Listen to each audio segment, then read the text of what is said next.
Hi, and welcome to the guide on writing your body paragraphs within your document-based essay. First, when you think of the body paragraphs, you need to think a little bit about the format and specifically what is going to go in each body paragraph. You're going to start with a topic sentence. Your topic sentence is basically given to you in your task. Remember, from the beginning of your essay, you have the task that describes what specifically you'll be writing about. For the example we're going to show you here right now, we're going to be looking at this second bullet, explaining the impact of European settlement of North America on the lives of Native Americans. So we'll create a sentence for our topic sentence based off of this bullet, and then it's a pretty systematic routine for writing your paragraph. You're going to start with individual topics, which is going to come from your documents. So you'll have a document that you'll describe using a citation. Next, followed by evidence, which is the outside information that you know about the topic.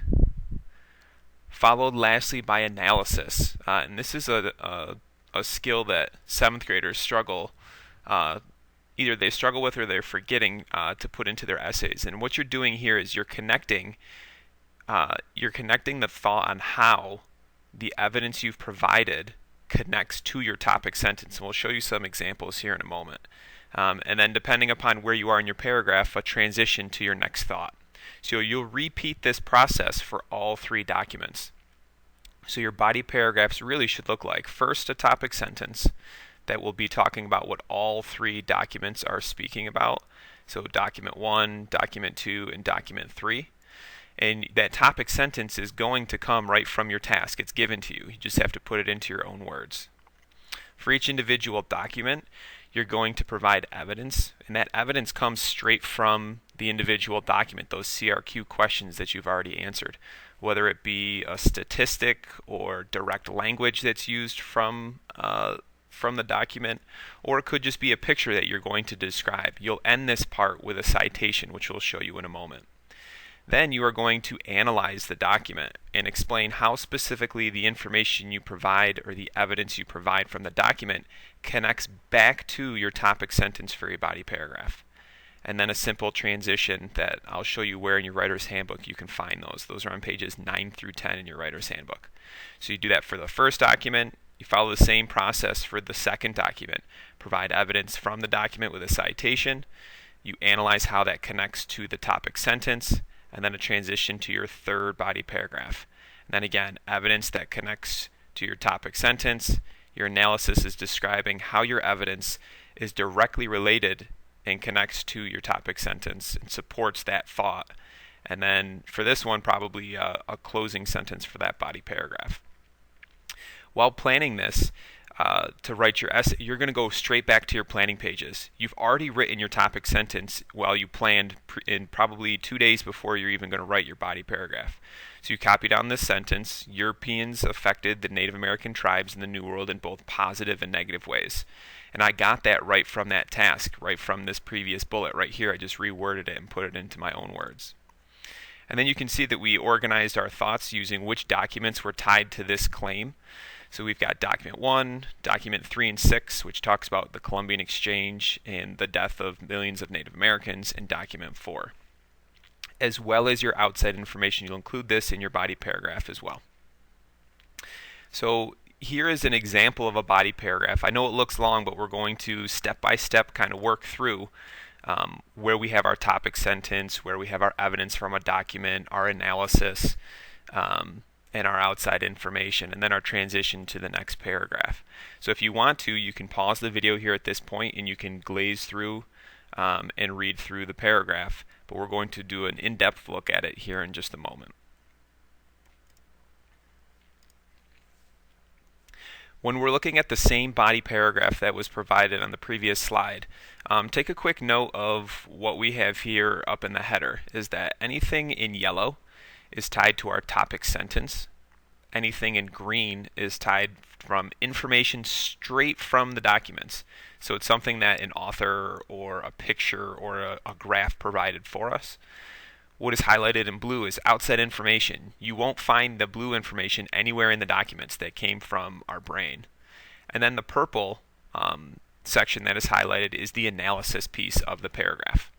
So in following this structure right here set up where you have a topic sentence, evidence, analysis, transition, and do that all 3 times, it's easy to pick apart a paragraph as a reader and try and find these actual pieces to the paragraph.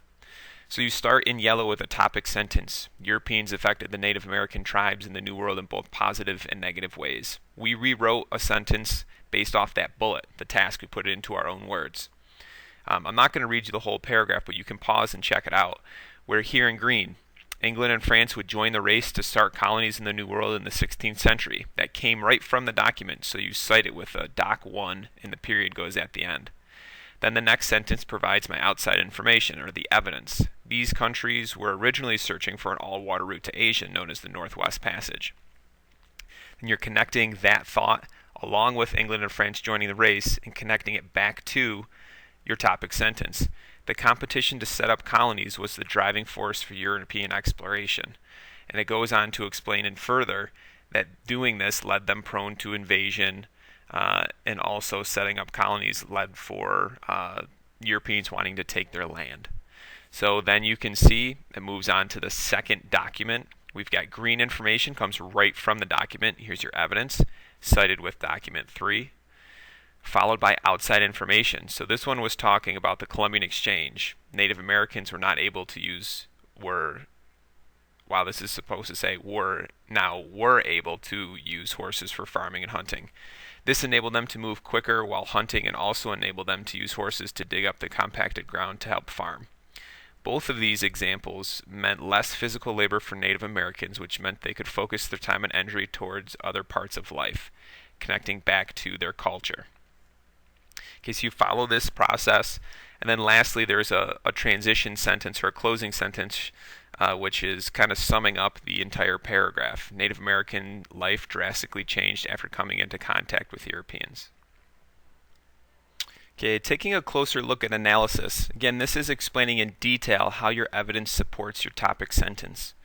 Continuing with the topic sentence from the previous paragraph, Europeans affected the Native American tribes in the New World in both positive and negative ways. You'll see here in green that we're starting with evidence straight from a document. Unfortunately, though, the Native Americans were introduced to deadly diseases including smallpox and typhus through the Columbian Exchange, cited document 3. These diseases would kill millions, cited from document 6. Now here's the analysis piece. The diseases would weaken their civilizations and left them prone to invasion. That would be a negative effect. Continuing with more evidence. Lastly, the Native Americans were victims to the Spaniards' greed. The Spaniards would torture and enslave the Native Americans in search for gold, cited document 4. Here comes outside information. Before killing and torturing the Native Americans, the Spaniards would force them to convert to Christianity through the use of missions.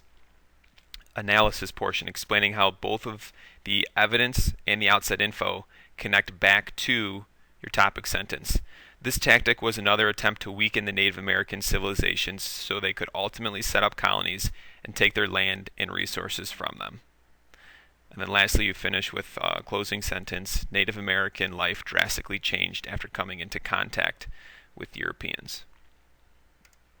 In addition to the analysis portion of the paragraphs, you'll see that we have citations and transitions.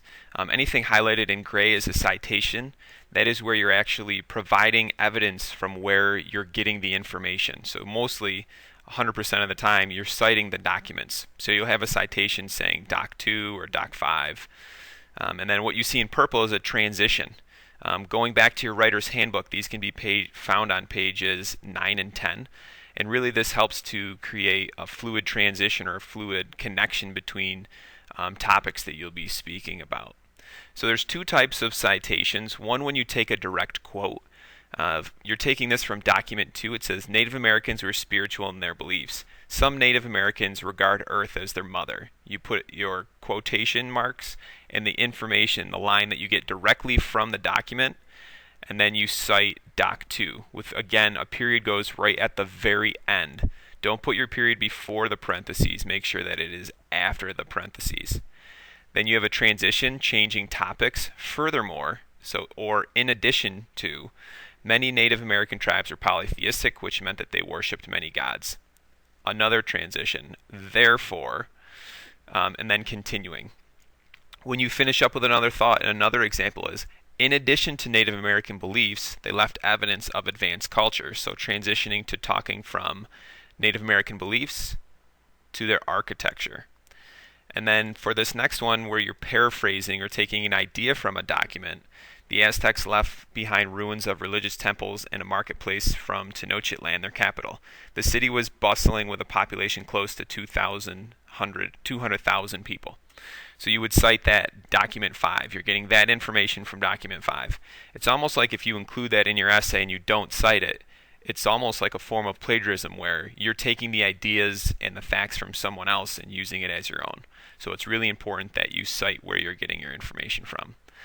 You never want to say down here, you never want to say in document 2, the author says that the Native Americans regard Earth as their mother. Instead of saying that, you can almost just take out the portion where you write in document 2 and just start your sentence right there.